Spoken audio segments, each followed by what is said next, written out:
Հարգելի գործընկերներ, նախ շնորհակալ ենք, որ ընդունել եք մեր հրավերը եւ ներկա եք այս կարևոր քննարկմանը։ Ինչպես արդեն իմ գործընկերները նշեցին, մենք այս քննարկմանը հրավիրել էինք նաեւ գլխավոր դատախազին, ով մեկ շաբաթ առաջ այս դահլիճում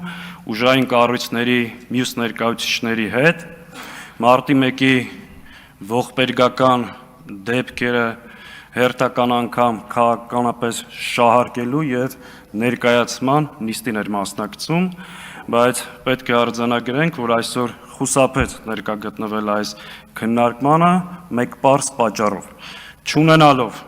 զեկույցում տեղ գտած փաստերի նկատմամբ հակափաստարկներ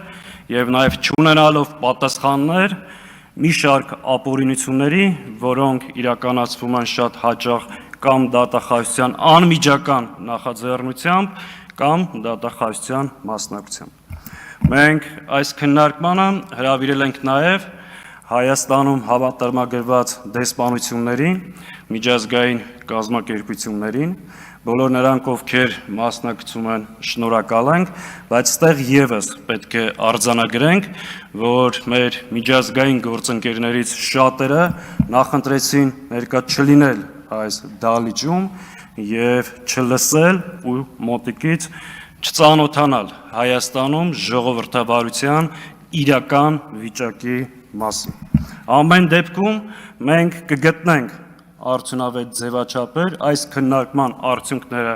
ամփոփելու եւ միջազգային կազմակերպություններին եւ մեր գործընկերներին ներկայացնելու համար։ Հարգելի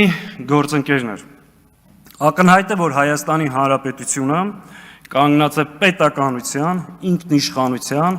ազգային ինքնության պահպանման լրջագույն վտանգի առջև։ Հայաստանի Հանրապետության իշխանության ղեկին հայտնված այս վարչախումբը, ում անմիջական մասնակցությամբ եւ մեղսակցությամբ Արցախում տեղի ունեցավ էթնիկ զտում, ցեղասպանություն, Արցախը հանձնելուց հետո հետևողականորեն պայքար է սկսել մեր ազգային ինստիտուտները կազմաքանդելու, մեր հոգևոր արժեքների ու ինքնության հիմքերը ոչնչացնելու ուղղությամբ։ Եվ իրենց այս հակահայ ծրագրերը իրականացնելու համար սկսել են բռնաճնշումների նոր ալիք եւ բոլոր նրանք, ովքեր կանգնած են հայկական, պետական շահերի պաշտպանության դերում, հերթով փորձում են կեղծ շինծ ու մեղադրանքներով կալանավորել եւ մեկուսացնել։ Հայաստանի Հանրապետությունում մենք հասել ենք նրան, որ մեր քաղաքացիների հիմնարար ազատությունները սահմանափակված են։ Խոսքի ազատ իրավունք, ընտրելու, ընտրվելու իրավունք, աշխատանքի իրավունք, սեփականության իրավունք։ Այսօր մեր երկրում ազատ խոսքի համար մարդուն մեղադրանք են առաջադրում ու կալանավորում են։ Այսօր եթե ընդդիմադիր գործիչը ընտրվում է համայնքի ղեկավար, կամ ձերբակալում են, կամ սպանում։ Այսօր Հայաստանի Հանրապետության քաղաքացին, եթե այս իշխանություններին չի քվեարկում եւ ունի այլ տեսակետ, աշխատանքից հեռացնում են։ Քաղաքական հայացքների համար մարդկանց սեփականությունը խլում են։ Եվ այս ամեն ինչը տեղի է ունենում այս իշխանությունների կողմից մեր երկրի սահմանադրական կարգի դեմ ուղղված ոտնձգությունների շրջանակներում։ Եվ սիրելի ներկաներ, այս պայմաններում ինչն է մեր առաջարկը։ Մենք կարծում ենք, որ ընդդիմադիր դաշտի բոլոր ուժերը, ազգային պետական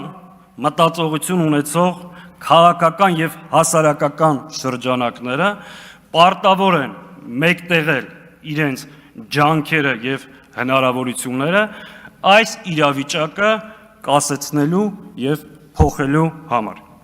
Մենք կարծում ենք, որ Հայաստանի քաղաքական ընդդիմադիր դաշտի ուժերը անկախ իրենց տարաձայնություններից տարբեր հարցերի շուրջ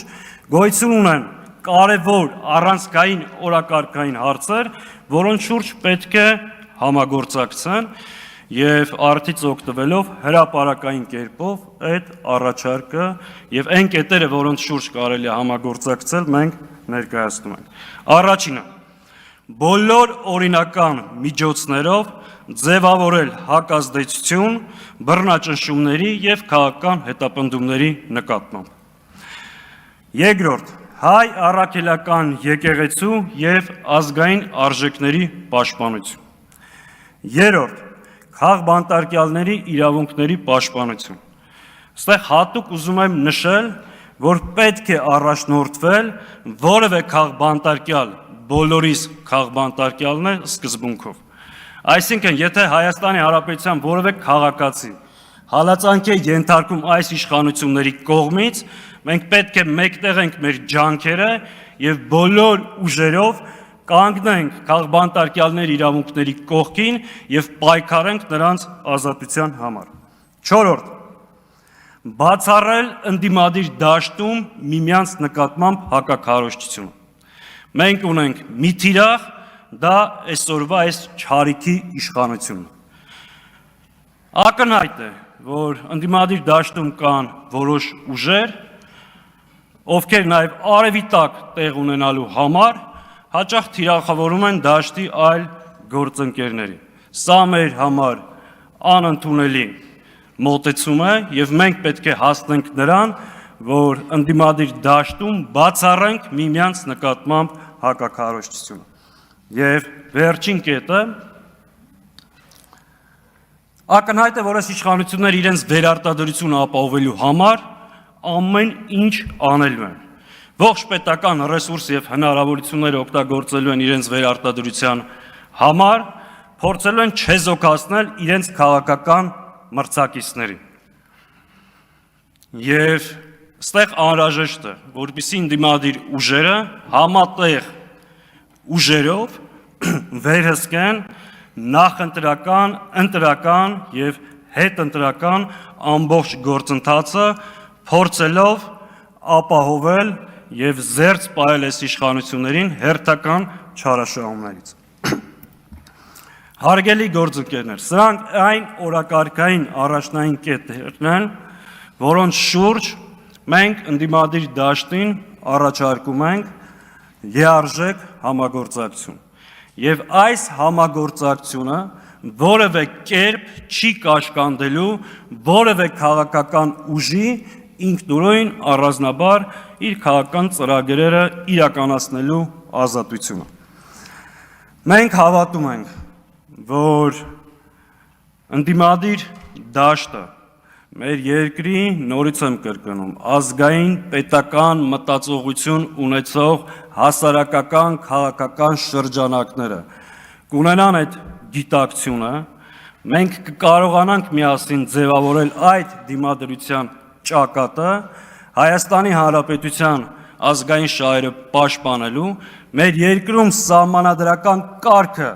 վերականգնելու և այս չարիքի իշխանության վերարտադրությունը կանխելու համար։ Ես հայտարարում եմ, որ մենք հաջորդ շաբաթվանից Հայաստանի բոլոր ընդդիմադիր դերակատար ուժերի հետ սկսելու ենք այս խորհրդակցությունները և կարողանալու ենք այդ ամբողջական կոնսոլիդացիան առնվազն իմ վերը նշված օրակարգային հարցերի շուրջ ունենանք։ Շնորհակալ եմ։